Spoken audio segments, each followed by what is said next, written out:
Welcome to the second C# course, CSC102, which covers branching and looping. In this course, we're going to finally learn how to start building software that can think and make decisions on its own.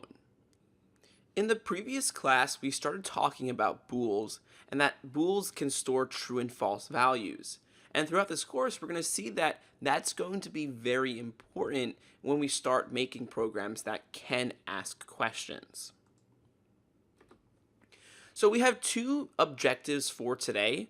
We're going to start by talking about conditional branching, which is basically the idea of asking questions to our program.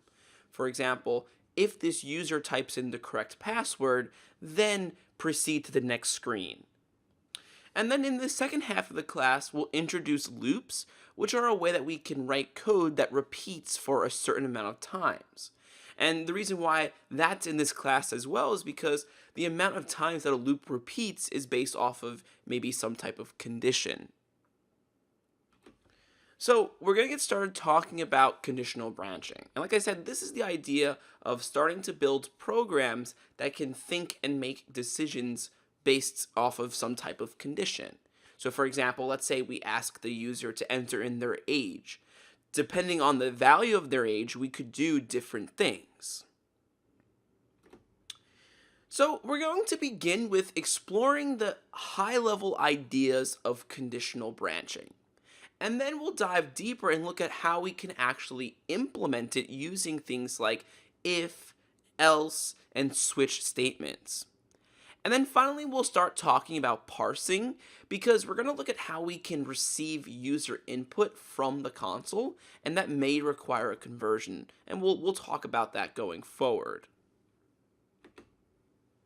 So if you think at a high level about making decisions, this is a very fundamental concept to us. Right? Having a program that just does the same thing over and over and never changes is pretty rare to see these days, especially in mobile applications. It's very common to have some type of input data. So for example, in this diagram, we have, let's say, an age. And then the program looks at that value and makes a decision. So it says, hey, are you 16 years or older? If the answer is yes to that question, then the program says, okay, let's create a driver's license. If the answer is no, then maybe we display a message saying, no, you're too young to drive. So making decisions, asking questions is a very common thing to see in software. So the first thing that you should be wondering is, okay, well, this kind of makes sense. Well, how do I do that? How do I implement that branching in a language like C#? So the answer to that is by using what we call an if statement. So an if statement is the most fundamental way of asking a question. So in this code snippet here, we have two variables. One's a constant. We have our age, which we defined as 30, and then we have the minimum driver age, which is 16. So we ask a question. If, and then inside parentheses, we have some type of condition. Whatever is inside the if statement's parentheses has to evaluate to a true or false value. So it's very common to see comparison operators used here, because when you ask a question using a comparison operator, the answer is normally only yes or no. So for example, if I asked you if 30 is greater than or equal to 16, you can only say yes or no. There's no other answers. So that's a perfect candidate for an if statement.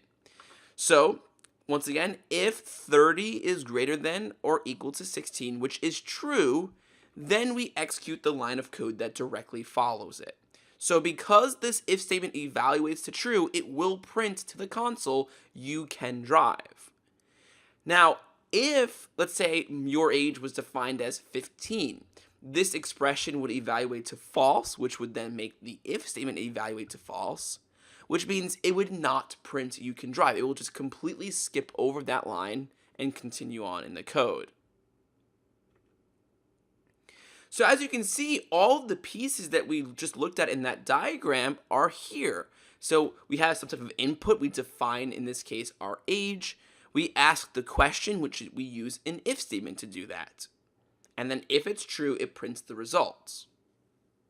Okay, so far we have a basic if statement and we can ask a question. But immediately you may be wondering, well, can I ask more questions? Can I ask multiple questions? Like, what am I allowed to do? So let's start with this situation of maybe multiple questions.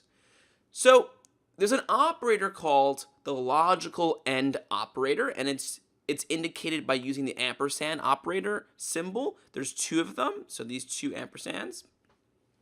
And an AND operator allows us to combine two bools together in a unique way. So for example, here on the left-hand side of this if statement, this evaluates to a true or false value. And on the right-hand side, this also evaluates to a true or false value. So the AND operator defines how these are combined together for the overall expression. And the rule for the AND operator is, in order for the entire expression to be true, which is both of them together, both sides have to be true.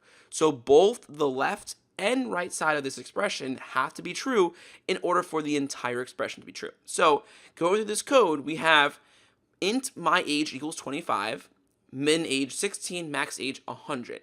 So our question is 25 greater than or equal to 16? Well, that's true. And is 25 less than or equal to 100? Well, that is also true. So in this case, both the left and right-hand sides of the expression are true, which means it will print you can drive. Now, hypothetically, if my age was 101, it would violate the second-hand side of this expression, which would be true and false, and true and false would evaluate to false, so the expression would be false, and it would not print you can drive. Now, there's another operator called the logical OR operator. And once again, it does the same thing in respect to combining bools together, except it does it in a different way. So once again, we have some type of string here, for example. On the left-hand side, we have something that evaluates to true or false. On the right-hand side, once again, something that evaluates to true or false, right? If I asked you if the weather is cloudy, the answer is yes or no. So in this case, the OR operator is a little bit less strict than the AND operator. The OR operator states that the entire expression will evaluate to true as long as one of them is true. So the only time this will ever evaluate to false is if both sides of the expression is false. So in this case, it will print bring an umbrella if it's cloudy or if it's rainy. Only one condition has to be true. They both can be true, just at least one has to be true. All right, so also up until this point, we've only seen that if the expression evaluates to true, we can only execute one line of code after it looks like. Now, this is a little bit confusing because this is actually technically true. An if statement, if it's defined like this, if it's true, will only execute one line after it. If you want multiple lines, we need to change it up a little bit. So in that case, we need to add what's called a block. A block is nothing more than just an opening and closing curly brace. And everything in between that is now considered to be a part of that if statement. So if this expression evaluates to true, it will now execute both of these lines of code right here. Both of them will be executed because they're inside of a block. If this block wasn't here, then need umbrella equals true. That would be the only line that is considered to be a part of that if statement. So if you have multiple statements, just make sure you use a block. So we know what braces are, we know what a block is. The next question is, when should we use them? Should we use them when we only have one C# statement in the if statement anyway? And the answer to that really is a personal preference, but many programmers do say that you should always add a block. And the logic for that is most likely in the future, that if statement, even though it may only have one statement now, Most likely in the future, it will have multiple statements because maybe you'll come back and add more code to it. So as a convenience, it just seems easy to always add the block in, even if you have a single statement. Now, we looked at one case for an if statement, and that was the true case. So if the condition is true, we can execute a piece of code. But we didn't look at, well, what happens when the if statement is false? Can we execute a different piece of code if it is false? And the answer is yes. We can do this by using the else statement. So notice what's going on here. We have our if statement. So if some type of condition is true, do the code in the first block. Else, if that condition is false, do the code in the else block. So in this case, we have your age, which is defined as 30, and my age, which is defined as 25. So is 30 greater than 25? The answer to that is true, so it would say you are older than I am.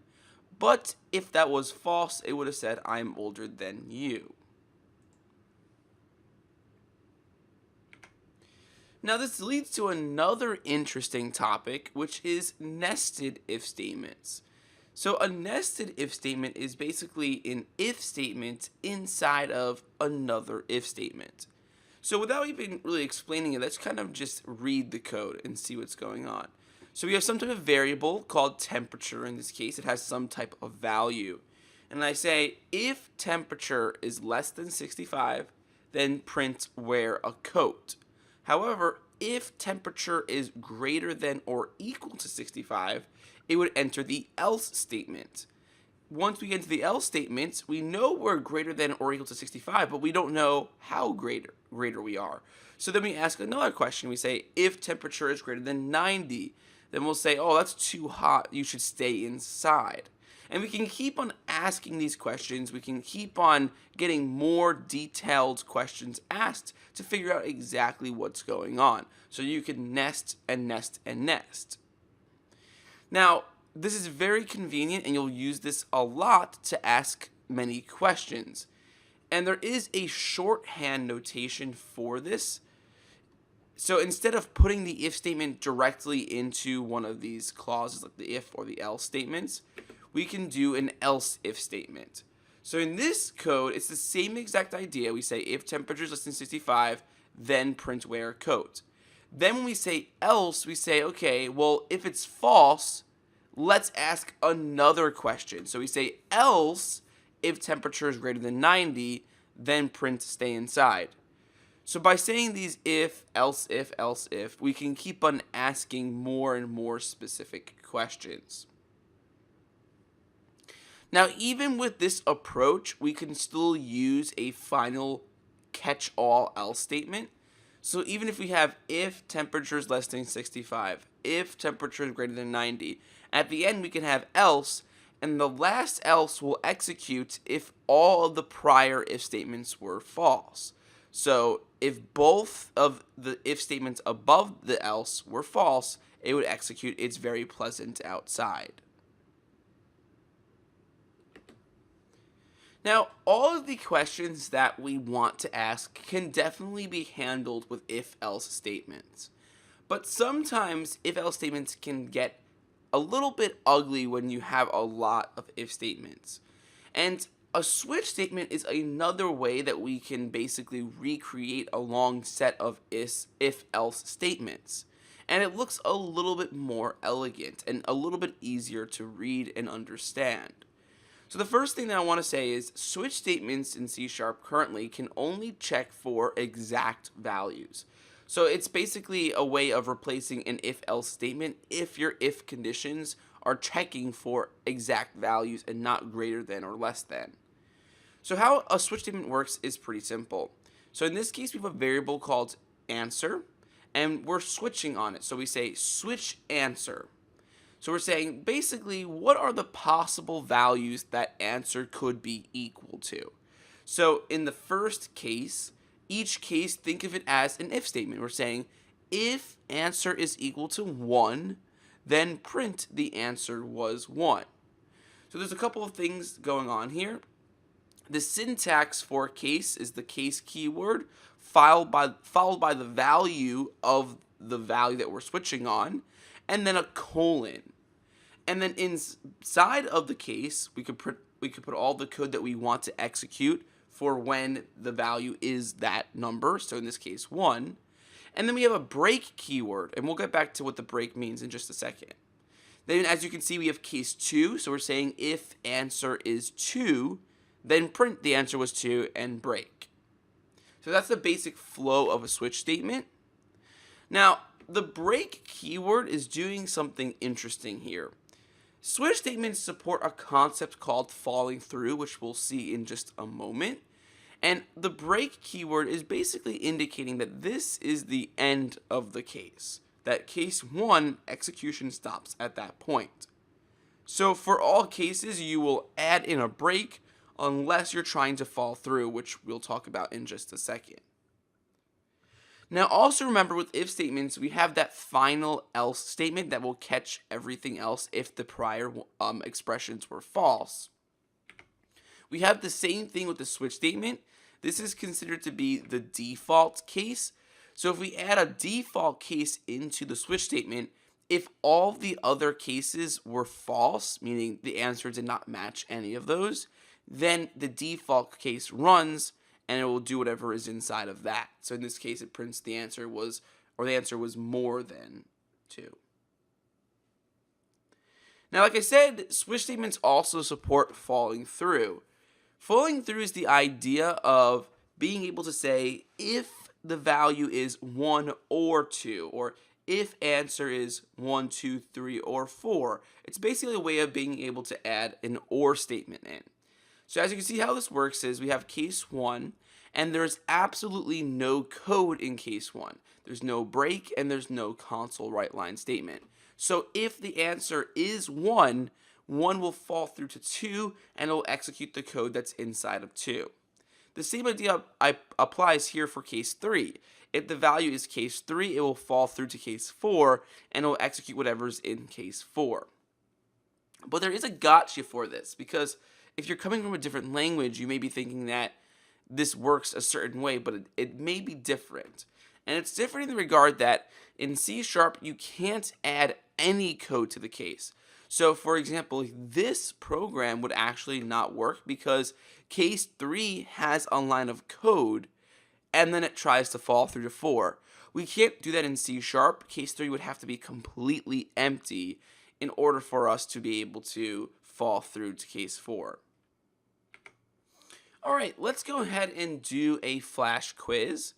Now remember, I'm going to just briefly show the question, pause for a second so you can pause the video if you want to think about it, and then I'll go over the answer. So, for question number 1, the question is, what is the final value of z in the following block of code? So in this case, x is 3, y is 10. Is 3 greater than 10? That's false, so it does not execute the line of code. So the value of z when it's done is whatever it was initially defined as, which is 0. So the answer here is B. Question number 2. What is the final value of z in this block of code? So once again, x is 3, y is 10. So that's false, because 3 is not greater than 10. So it goes to the else, and z equals 15 is assigned. So the answer here is B, 15. All right. So remember that in the first class, we started talking about printing to the console. And we looked at console.writeLine as a way of displaying output to the user. But what we haven't discussed yet was receiving input from the user. Basically, being able to ask the user a question and get the answer. So there's a method called console.readLine. Console.readLine can be used to retrieve whatever the user typed into the keyboard before they hit the enter key. So if I enter a bunch of text, hit enter, then all that will be read in by console.readLine. Now notice that console.readLine reads in the value as a string always. It always comes in as a piece of text. So that's why I'm able to assign console.readLine to string color, which is a variable, because console.readLine reads in as a string. So in this example, when I say, what's your favorite color, whatever they type in and hit enter, that will be stored into the variable called color now. But this gets a little interesting when we want to deal with numbers. Let's say in this program, I'm asking the user to enter a number between 1 and 3. And I want to use that number as an integer. Maybe if I want to build a calculator, or maybe if I need to use it in some type of mathematical equation. So notice how I first, in this program, read it in as a string. So whatever they typed in, I have the number, but it's a string number. And I can't use mathematical expressions with that. So what I want to do is I want to convert it to an integer, and I do that by using the int.parse method. Int.parse takes in a string in the parentheses, so that's the string that we read in, and then it converts it into an integer. So this right here is going to evaluate to an integer, and then that integer gets stored into this integer variable. So now after this, I could now take that value, and I could add to it, I could manipulate, I can multiply, I can divide it, I can use mathematical expressions. Now we can also do conversions the other way. So for example, here I have a double defined as temperature, has a value 65 in it, and let's say I want to convert that to a string. On every single value, we can always do .toString, like we're doing here, open close parentheses, semicolon, and that will actually convert that value to a string. Now you may be wondering, well, why would I ever want to do that? Because I've used a double or an integer and I've displayed it into console.writeLine as a string. Well, that's because console.writeLine will automatically call ToString on it for you. That's why we don't have to worry about it. But in situations where you want to assign that double to a string variable, it's not going to automatically convert that to a string. So in situations like that, we need to call ToString manually ourselves. Alright, so now it's time for our first exercise of the course.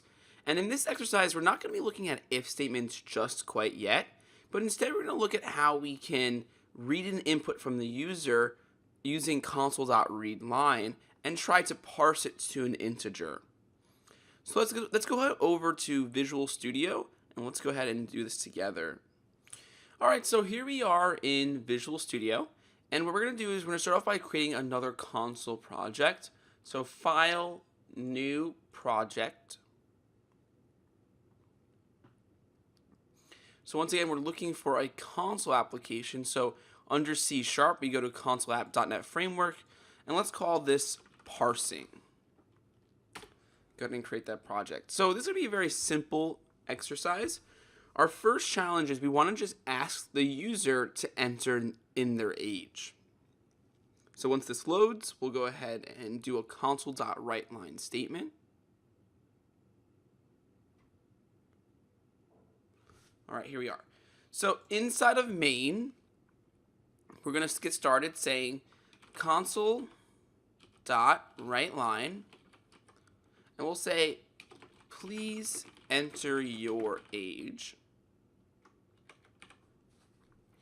And then we want to read in their age. So remember, to read in, we use console.readLine. So we'll say string your age equals console.readLine. So remember, readLine returns a string. If you put your mouse over readLine, you can actually see right here it says string. That means that this method returns a string. That's why we're able to capture it inside of a string variable.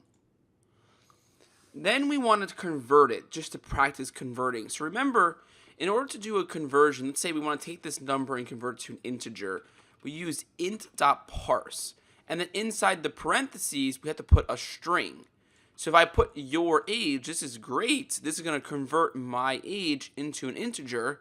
But this is not doing anything. It's converting it, but then we're not storing it into a variable, so we lose that value right away. So we should say int your age as maybe int equals. So now we created a variable, and we're storing the result into that variable. So once we have this, we could do additional logic. I could, for example, say your age as int plus equal 1. If I wanted to increase it by 1, I could do that. But I can't really say your age plus equal 1. I can't do that because in this code, we're adding 1 to a string. This is really concatenation. And to prove it to you, let's do both examples. Let's take this for a second. Let's delete this code just for a second. And let's do this. Let's say console.writeLine your age. So we're trying to do a mathematical operation. We want to do a mathematical operation. But by doing plus equal 1 to a string, this is our output. Watch. So I'm going to go Control F5. Please enter your age. Let's say 25. Enter. Look at the output. It's 251. It didn't actually add 1, but instead it concatenated and added the string 1 to the end of it. Now this is different because if I were to first convert it to an integer by parsing it, then adding 1, and then printing the integer, now look at the response. So please enter your age, 25, and there we have 26. So anytime you want to use mathematical operations, you have to convert it to some type of numeric data type using a parse method. So let's just go back. This was an optional piece of code, but let's just clean this up a little bit. All right, so that's the end of this exercise. We really just wanted to practice using readline and converting it to an integer. All right, so let's go ahead now and do another flash quiz. Question number 1. To take a string and make it an integer, I can call what? So remember, to take a string and make it into an integer, we use the int.parse method. Number 2, to take an integer and turn it into a string, I can call what? And this is another one that we saw. Remember, all integers, doubles, all these values have a .toString method that we can call. So the answer here is a toString. All right, so in this first section, we finished talking about the basic constructs like if, nested if, and switch statements as ways to implement conditional branching. We also finally at the end looked at parsing and how we can read input from the console. Now we're going to switch gears a little bit and we're going to start talking about loops, because loops allow us to repeat a certain set of code over and over, but they also use conditions like we did in if and switch statements. So we're going to start off by talking about, well, why would we ever want to use a loop? We'll look at different implementations. We have while loops and for loops. And then we'll look at using special keywords inside of loops like break and continue. All right, so the first question is, well, what exactly is a loop? And very simply put, a loop is a way that we can repeat a block of code either for a specific number of times, like execute this 15 times, or until some condition evaluates to false. So in this little diagram on the right hand side, this kind of illustrates the logic of a loop, right? We have a challenge. Our challenge is let's make 20 sandwiches.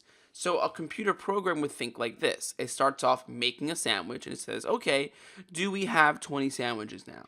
If we don't, we go back, we repeat, we make another sandwich, and we ask ourselves again. This process right here, this is the looping process, the repeating of the code. And once we have 20 sandwiches, then we're done, the loop breaks out and exits.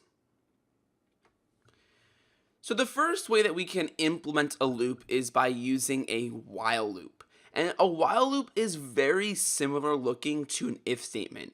There's really no difference between a while loop and an if statement besides the keyword while. So it's while, then some condition. So in this case, we're saying counter less than 10. So while the counter is less than 10, whatever is inside the body of that while statement will execute over and over and over. So for example here, counter starts out as 1. So while 1 is less than 10, that's true, we enter, we print the counter, so it says counter is 1.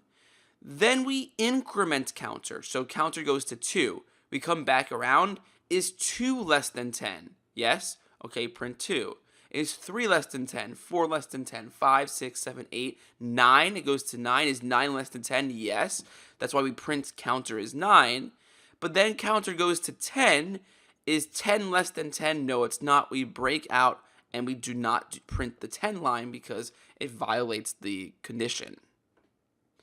Now let's examine this a little bit more in detail, because it turns out that when you build loops that are based off of counter values that you know are going to execute for a specific number of times, there's normally pieces there that are always present.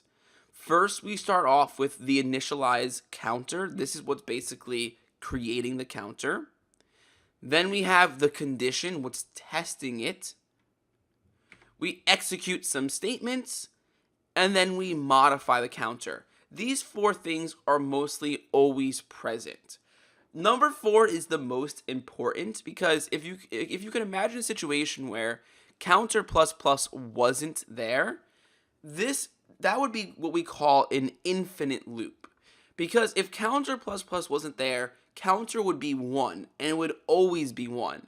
And 1 will always be less than 10, so you'd enter an infinite loop, and the loop would never end, causing your program to freeze up forever until you closed it.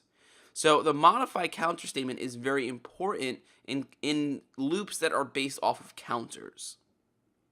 Now, another way to create a counted controlled loop is by using a for loop. And the syntax here is a little bit different than an if statement or a while statement. So let's kind of go through this together. So the syntax for a for loop is pretty crazy. You can see inside the parentheses, there are 2 semicolons separating different parts of it. But as you'll see in the next slide, those parts are the parts that we see in every single counted control loop, just like we saw on the last slide. So this for loop right here will actually repeat the same exact thing that we did last time. We have the for keyword, then inside parentheses, the first part is the initialization of the counter, so int counter equals 1, semicolon. Then we have the condition, while counter is less than 10, semicolon, and then the modify, counter plus plus. So while this condition is true, it will execute the code inside the body, which is just printing. So breaking this, as you can see, we have the initialized counter value, we have the test condition, we have the execution statements, and then we have the modify counter. Once again, in this case, the modify counter is extremely important. If you don't have that, it can cause an infinite loop. Now, when we're using loops, there are a couple of keywords that we can use inside of loops that do special things. And the first one is the break keyword. So anytime you see the break keyword inside of any type of loop, it basically means exit the loop. So the loop will be terminated. So for example, here what we're saying is we have a for loop that's going from 1 to 9, and we're printing the values. And then we say after we print, let's do an if statement. We say if the counter mod 5 equals 0. Basically that's saying if the number is divisible by 5, then break. So as you can see in the output, we go 1, 2, 3, 4, 5, and that's it. It stops there because after it prints 5, 5 is divisible by 5, so it then prints break, or it runs break, which exits the loop and stops. That's why we don't see any more output. Now, another keyword that we can use that's pretty similar is the continue keyword. And the continue keyword, once again, stops the loop, but instead of leaving it permanently, it stops where it is, and it goes back to the top, and it continues again. So as you can see here, we have an if statement that goes, if counter mod 2 is not equal to 0. So we're basically saying if the number is odd. That's another way of saying odd. So we're saying if the number is odd, continue. So let's say the number is 1. We start off the number is 1. Execution's going down this way. We hit the if statement. Well, 1 is odd. Okay, so it hits continue. It goes all the way back. It starts again at 2. 2 is not odd, so it skips the continue and prints it. So continue, if you hit it, it stops right there. It goes back to the top of the loop, and it starts over. All right, so I want to now practice using if statements and loops. So we're going to now do a classic fizzbin program. All right, so here we are in the instructions for exercise number 2, which is our fizzbin program. So the idea of fizzbin is that we want to create a loop that goes from 1 to 100, as you can see here. And the idea is, depending on the value of the counter, we want to print different things. So as you can see here, we want to print fizzbin if the value is divisible by both 3 and 5. We want to print fizz if the value is divisible by 3 and not 5.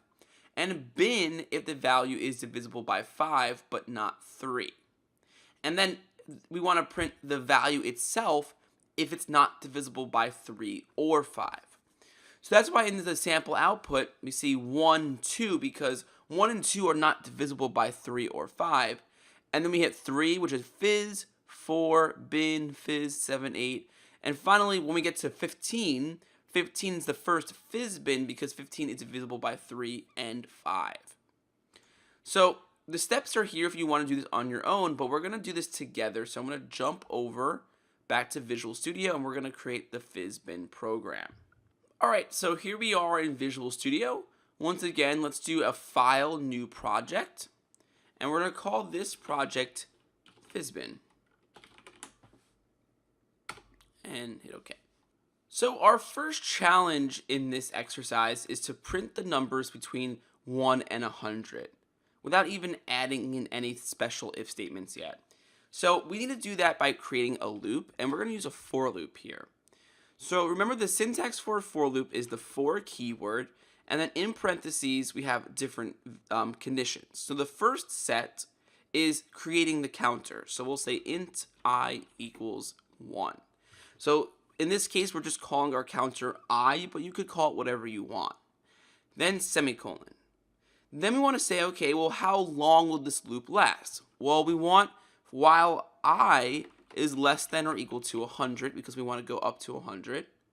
And for every iteration after we run the code, we want to increase I so that this loop eventually terminates and it doesn't last forever.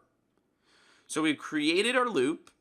So right now, if I just said console.writeLine and I printed the value of I and I ran this without adding any additional logic, you can see my program prints all the values from 1 to 100.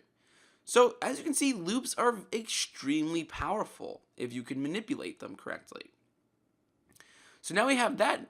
All we have to do is now add conditions for if it's divisible by 3 or 5 or vice versa. So let's start off with the biggest clause, if it's divisible by both 3 and 5. So we'll say if I mod 3 equals 0, that means it's divisible by 3, and I mod 5 is equal to 0. So this says if the number remainder 3 equals 0. So that means if you divide it by 3 and there's no remainder, that means it's divisible. And if it's divisible by 5. Remember, the AND operator combines two bools together, and it only returns true for the entire expression if both left and right side are true. So both of these have to be true for the whole thing to be true. And if that is true, we're going to print to the console. We'll say fizz. We'll do lowercase. We'll say fizz. My computer's freezing. Fizzbin. There we go. All right. Then we'll say else if I mod 3 equals 0. So this clause is saying if it's just divisible by 3, then we'll print fizz. And then we'll say else if I mod 5 equals 0. So this is just divisible by 5. We print bin. And then remember, if it's neither of these, then we're going to go and say else. So this is the catch-all, and we'll just print the number itself. So if all of these are false, then it will print I, which is just the number. So if we try running this, here's our output. So 1, 2, fizz, 4, bin, right? That's correct, because bin is if it's divisible by 5, and 5 is divisible by 5. Fizz 7, 8, fizz, bin 11, fizz 13, 14. And for the first one, which is 15, we see fizz bin. So everything seems to be working correctly. All right, so let's head back over to the slides and wrap up this course video. All right, so in this last section, we began talking about the importance of using loops, and we started touching on how to create different types of loops. But don't worry too much if you're a little bit rusty and you're having some difficulty with using loops, because we're going to be using loops in every class going forward, basically. They're very important, especially when we start talking about collections, so you're going to get a lot more practice with them. So the next class after this is C#103, and it's where we're going to start talking about object-oriented programming, and what we're going to start talking about how we can create classes and instances, which are really cool in creating custom data types so that we don't have to stick with the basic ones like ints and strings. We can make custom types that are unique to our problem that we're trying to solve in our program. And we'll talk obviously a lot more about that in C#103. So that brings us to the end of the course for today. I want to say thank you for taking the time to listen to the video, and I look forward to seeing you in the next class, C#103.